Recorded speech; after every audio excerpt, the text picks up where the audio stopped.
अस्सलाम वालेकुम। Crypto market की अपडेट की बात करते हैं। आज 26 फरवरी है और आज हम देख लेते हैं मंथली चार्ट को भी कि बिटकॉइन जो है उसने 2022 में, 21 में और 2020 में, मतलब अब वैसे तो 2013 से लेके डाटा है हमारे पास, लेकिन हम 2-3 साल का ही डाटा देखेंगे, पिछला डाटा हम ज़्यादा नहीं देखेंगे। तो हम देखेंगे कि यहाँ पे क्या सूरत हाल चल रही है और जो है फरवरी का मंथ कैसा जाएगा, उसके बाद मार्च, अप्रैल, मई का कैसा रहेगा मंथ। तो यहाँ पे क्लियरली आप देख सकते हैं कि 2020 में फरवरी का जो मंथ है सिर्फ वो डाउन है और 2014 में जो मंथ था वो डाउन था। उसके अलावा फरवरी का जो मंथ है वो हमें ग्रीन के अंदर ही नज़र आया है और अच्छी खासी रिटर्न देता हुआ नज़र आया है। ठीक है, यहाँ पे एक मंथ है 2018 का, यहाँ पे 0.4% अप है। बाकी सारे मंथ में 11, 10, 11%, 20%, 18, 61% तक की मंथली रिटर्न जो है BTC दे चुका है। अब देख लेते हैं कि फरवरी का जो मंथ है, इस मंथ में ज़्यादा प्रॉफिट क्यों नहीं देता हुआ नज़र आ रहा। अगर हम BTC की चार्ट के ऊपर जाते हैं तो ये मंथली कैंडल आपको नज़र आ रही है जिसकी विक तो ऊपर नीचे बहुत बड़ी है।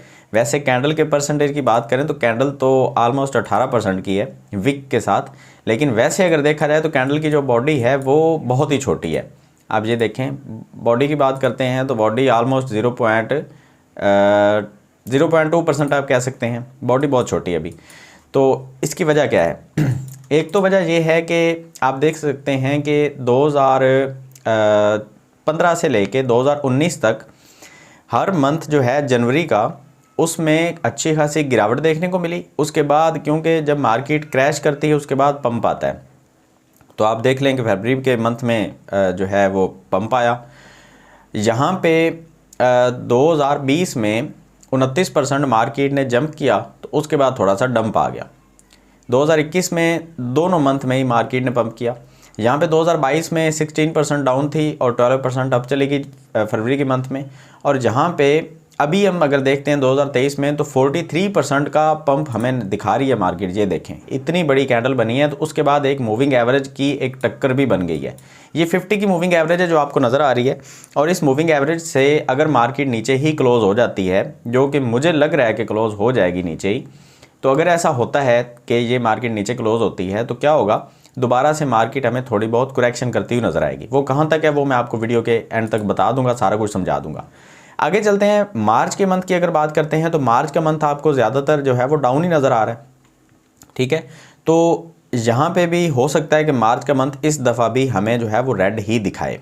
उसके बाद अप्रैल जो है वो बाद में देखेंगे। अभी मार्च और फरवरी की हम थोड़ी सी प्रेडिक्शंस जो हैं वो करते हैं। अभी 4 दिन पड़े हैं मंथ के एंड के, और हम अभी देख लेते हैं कि बिटकॉइन का जो यहाँ पे सपोर्ट लेवल है वो कौन सा बनता है और रेजिस्टेंस लेवल जो है वो क्यों ये बन रहा है, उसकी वजह क्या है। ठीक है, यहाँ पे हम पहले वीकली कैंडल को ओपन करते हैं। वीकली कैंडल को ओपन करते ही हमें पता चल जाता है कि यहाँ पे कैबन क्रॉस जो है वो हमें दिखा रहा है, मतलब 50 की मूविंग एवरेज 200 की मूविंग एवरेज को क्रॉस करके नीचे आ रही है, तो ये एक बेरिश सिग्नल बन रहा है। और ऊपर आप देख लें कि 200 की मूविंग एवरेज की रेजिस्टेंस बनी है पहले, उसके बाद 50 की मूविंग एवरेज की रेजिस्टेंस बनी है। अब दोबारा से जो सपोर्ट है वो 21,400 के ऊपर बनती हुई नज़र आ रही है एक तो, और अगर ये सपोर्ट भी नहीं टिकती तो उसके बाद हमारे पास जो सबसे बड़ी सपोर्ट है ना वो 18,300 से 400 है। ये मैंने कल भी आई थिंक आपको वीडियो में बताया था। ये सपोर्ट ऐसी है कि यहाँ पे अगर आपको BTC देखने को मिलता है तो आप लाजमी से यहाँ से BTC को पकड़ें, अदरवाइज़ आप जो है वो अच्छी खासी प्रॉफिट मिस कर जाएंगे। तो मैं तो यहाँ पे अच्छा खासा BTC जो है वो एक्यूमुलेट करूँगा, और इसके बाद जो मेरा फर्स्ट एग्ज़िट होगा वो 17% के साथ होगा, और वो 21,528 तक मैं जाके फ़र्स्ट एग्ज़िट करूँगा। इससे पहले मैं एग्ज़िट नहीं करूँगा।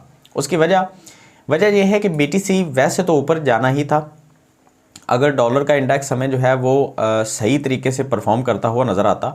अभी वैसे मैं आपको दिखाऊं, यहाँ पे FX स्ट्रीट की अगर हम बात करते हैं, मैं आपको दिखा देता हूँ। यहाँ पे FOMC की जो मीटिंग है उसका जो रिज़ल्ट है वो भी हमें अभी नज़र आएगा 20-25 दिन के बाद। अभी यहाँ पे 24 दिन 12 घंटे पड़े हुए हैं, तो जो कंसेंसस हैं वो यहाँ पे अभी नहीं दिखाएंगे, ये कुछ दिन के बाद आएंगे। यहाँ पे अगर बात करते हैं ख़बरों की, तो यहाँ पे ख़बरें ये आ रही हैं कि 25 BPS जो रेट है अगर तो वो निकलता है मार्च के मंथ के अंदर, ये क्योंकि 24 डेज़ पड़े हैं तो मार्च का मंथ ही आ जाएगा। अगर तो ये 25 BPS का रेट की हाइक होती है मार्च एंड मई के रिज़ल्ट के अंदर, तो फिर तो मार्केट जो है वो हमें पंप करती हुई नज़र आएगी। बीटीसी जो है वो हमें ये दोनों मूविंग एवरेज को तोड़ के ऊपर जाता हुआ जो है वो नज़र आएगा। ठीक है, कुछ ऐसा सीन बनेगा। और नेक्स्ट जो हमारी रेजिस्टेंस बनेगी मैं आपको वो भी बता देता हूँ। नेक्स्ट हमारी जो छोटी रेजिस्टेंस बनेगी वो हमारी बनेगी कुछ यहाँ तक जाके, और जो बहुत बड़ी रेजिस्टेंस है वो हमारी 48,000 के ऊपर जाके बनेगी। इससे पहले बहुत कोई बड़ी रेजिस्टेंस नहीं है। ठीक है, ये जो 30,000 की रेजिस्टेंस है ना, ये कोई बहुत बड़ी रेजिस्टेंस नहीं है। यहाँ इसको तोड़ के जाना तो बीटीसी के लिए कोई मसला ही नहीं है। ये रेजिस्टेंस बढ़ी है 48,000 की। एफओएमसी की मीटिंग अगर 5% या 5.2% अगर हो जाता है तो फिर तो कोई इतना मसला नहीं है, क्योंकि ये 4.75% तो पहले ही है।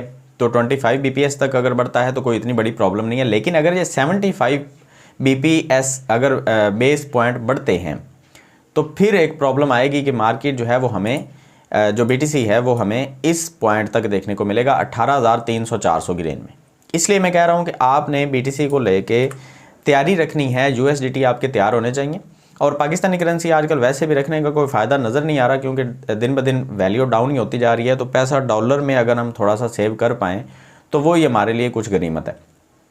आगे चलते हैं, एथीरियम के बारे में भी थोड़ा सा हम वीकली कैंडल को भी देख लेते हैं और मंथली को भी। पहले मंथली का थोड़ा सा एनालिसिस कर लेते हैं। ये देखें, एथीरियम का जो मंथली कैंडल है वो सेम ही है कि बहुत बड़ी एक हमें ग्रीन कैंडल जनवरी के मंथ की नज़र आई, ये 33% के साथ 34% के साथ, और उसके बाद वॉल्यूम जो है वो काफ़ी हद तक डाउन हो गया। हो सकता है कि मंथ की क्लोजिंग जो है वो यहाँ पे हो जाए तो एथीरियम भी बीटीसी के साथ ही हमें परफॉर्म करता हुआ नज़र आए।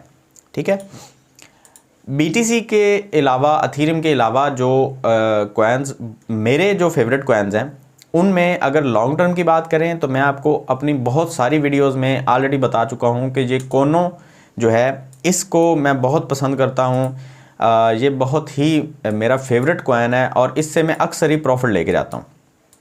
अब मैंने वीडियो के थंबनेल में भी आपको बताया कि मैंने अच्छी खासी प्रॉफिट इससे पिछले हफ्ते में ही निकाली। वो कैसे निकाली आप यहाँ पे देखें, डेली की कैंडल आप देख रहे हैं। मैंने इसको यहाँ पे पकड़ा था, आई थिंक इस रेड कैंडल के बाद मैंने इसको पकड़ा था।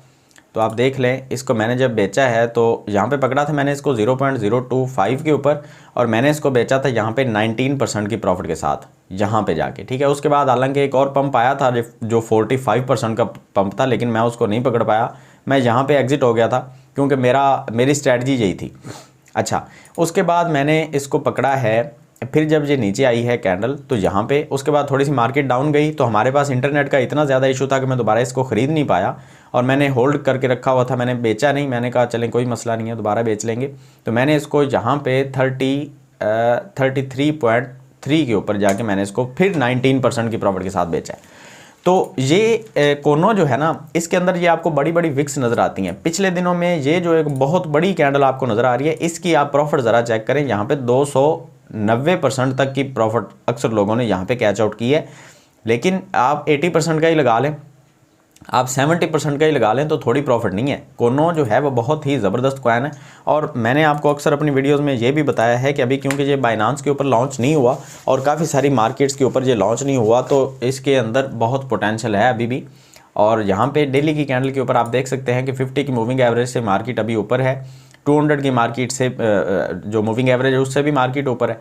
तो अगर ये यहाँ पे क्रॉस हो जाता है, जो कि आई थिंक ये हो जाएगा, अगर ये क्रॉस होता है कुछ इस तरह से, तो हमें मार्केट जो है उसके अंदर एक और बड़ा पंप देखने को मिलेगा। आप ऐसा किया करें कि आप अगर मुझे फॉलो करते हैं तो कोनो को आप यहाँ पे ख़रीद लें 0.025 के ऊपर और यहाँ पे होल्ड करें लॉन्ग टर्म के लिए, स्टॉप लॉस के बिना। अब आप कहेंगे भाई आप खुद ही कहते हैं कि स्टॉप लॉस के बिना ट्रेड नहीं करनी। नहीं, कोनो के अंदर आप स्टॉप लॉस ना लगाएं। उसकी वजह यह है कि स्टॉप लॉस हम उस कॉइन में लगाएंगे जिसको हम सिर्फ ट्रेडिंग के लिए यूज़ करेंगे। अगर तो ये एक विक लगाता है और आपका जेन बन जाता है कि ठीक है हमने प्रॉफिट टेकिंग करनी है, तो आप करके निकल जाएँ। अगर आपका जेन नहीं बनता, आप उस अकाउंट को देखना ही छोड़ दें, क्योंकि देखेंगे तो फिर प्रॉफिट देख के कैश आउट किए बिना आप रह नहीं पाएंगे।